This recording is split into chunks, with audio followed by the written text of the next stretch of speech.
Hey everyone, I'm Nick DiMatteo, and welcome to week 185 and video episode number 11 of 4T, the Thursday throwback track. Every week I take a release from my collection, I discuss it, I give you my take on it, I throw in some history and a bunch of other crazy stuff, and talk about how it has influenced my music in the hopes that we can discuss. Damn it. This week, the topic in general is women in rock. We're talking about that through the album that you're hearing behind me, the 10,000 Maniacs in My Tribe. Take a picture. You guys remember Lilith Fair from the 1990s? It was very representative of the 1990s as a whole. I mean, certainly in terms of music and movements and that everything was a festival back then. But also because it was something that occurred in the 90s that back then everyone who was into it thought, well, this was the first time that anything like this has ever come to the forefront. In this case, the issue of giving women in rock more respect and venues and honor and things like that. And look, I loved the 1990s. I loved the music. I loved living in it. There was so much about it that I loved watching the internet develop, as it did and things like that. And I'm not knocking any of the amazing developments that happened in the 1990s, but as with everything in history, first of all, every generation thinks that they're the first ones to do something. And in hindsight, what we see is that those were important growth steps, but they pale in comparison to what has come after. And that's certainly the case with women in rock. You think about Brandi Carlile and people like that who are out now just killing it and fighting for, even Taylor Swift in a certain way, although, I'm going to give her more of a pop, tag. Fighting for the right for, women to be well represented and respected and financially respected, so the strides and there's a longer way to go. Of course, it's not over, but there have been great strides that far surpassed what happened with Lilith Fair. And the other thing that we forget is that the time when an issue comes to the forefront is not the first time that issue has existed or been fought for. So Lilith Fair is famous for, kind of making women in rock, folk, pop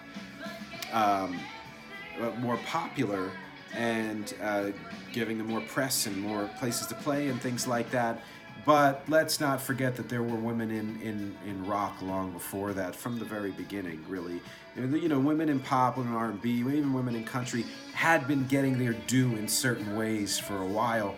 Maybe, not the share of the profits they deserved or, the power, control over their own records, which is the case for so many musicians, but I'm sure doubly the case for women in rock and minorities.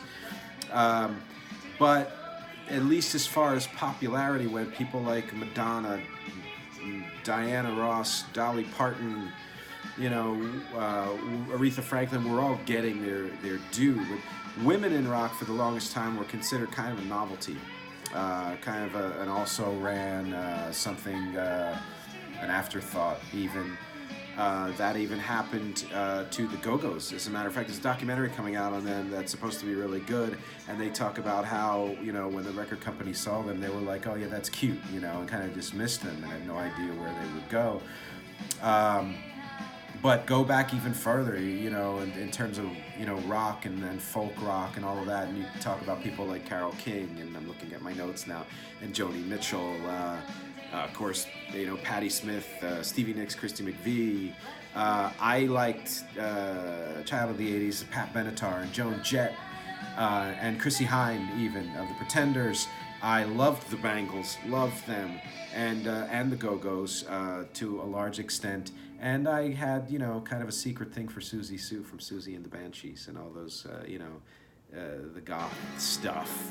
And don't even get me started on the Riot Girls in the 90s and Hole and the Breeders and all of that. That's really where I started to just, embrace all kinds of women in rock, L7 and, you know, Sleater Kinney later on and things like that.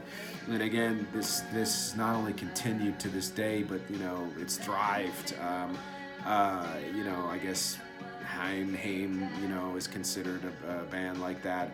Don't know that much about them, but the point is, like with any issue, these things have existed long before they became popular and continue to exist long after the popularity fire has died out. And thankfully, it's been rekindled and is blown up in a way that it always should have, you know, today. For me, this album, you know, it was one of two artists, female artists in the late 1980s that were provided antidotes for the other things I was listening to, like classic rock and hip hop and big 80s bands like MxG and U2. You know, I'm always looking for, you know, diversity in music, not just because I'm a musician and I like that, but also because, you know, sometimes I'm in the mood for metal, sometimes I'm in the mood for jazz or classical or something like that. If you limit yourself to just one kind of music, you're limiting so much of both your outer and your inner expression. And so for this, it was, you know, music like this, it presented another perspective, both lyrically, you know, certainly gender-wise, and of course musically. And so it was the two, you know, people in the 80s that meant that to me were Edie Brickell and New Bohemians. Their first album I played over and over and over. And Natalie Merchant of 10,000 Maniacs. This album here was actually, I believe, their third album, but it was the first to gain widespread recognition, mostly for that first song you heard, What's the Matter Here? A song that's coming up, I don't know if we'll get to it, but please look it up. It's called Like the Weather. It's my favorite track on the album. And their cover of the Cat Stevens song, Peace Train. And of course, the main showcase, the band, was Natalie Merchant herself for her vocals, for her songwriting skills, and really also for her ability to choose cover tunes and own them in a certain way. All of which continued through 10,000 Maniacs' career, Natalie Merchant's solo career, as, you know, they and she got bigger and bigger and bigger. It was the next two albums that really, you know, thrust them into the stratosphere. The next album had the hit Trouble Me, which is might be my favorite song of theirs. And then the album after that was These Are Days, which in the 90s was played on alternative rock stations over and over, along with so many other awesome songs. Worthily so, if that's a word. And then, of course, all of Natalie Merchant's solo work, which, you know, was popular in late 90s, early O's a little bit. Hey, there it is. Like the Weather. Just give me a couple seconds here. I don't know why I love it so much.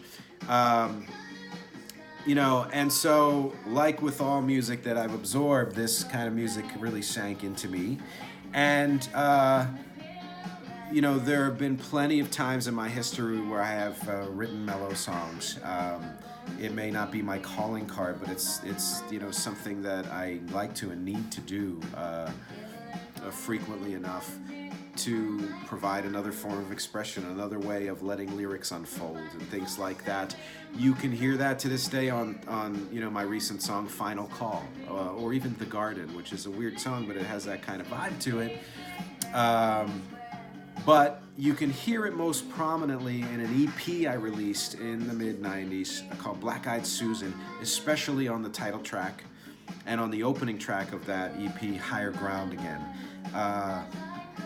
You can hear the entire EP on SoundCloud, and of course, as always, I provide the link there. I urge you to listen to those two songs, Black Eyed Susan and Higher Ground Again. Listen to the whole EP if you want to. Look up Final Call also on SoundCloud. Look up The Garden on my recarea.bandcamp.com. And please comment on them. Do you like them? Do you not like them? I don't care. Just tell me what you're thinking, how you're feeling. Click the link on this album here. Learn more about it. Learn more about 10,000 Maniacs and Natalie Merchant. Learn more about Lilith Fair. Learn more about women in rock. There's some great articles out there, and read the variation script that I have here, as always. And discuss, because as always, my objective is conversation and connection through music. Who are your favorite women in rock? Is a good discussion point. From any era. Who are your favorite women in music in general? Discuss, damn it. Thanks again for watching, for listening, for reading, for clicking, for sharing, for all of that, and I will see you next week.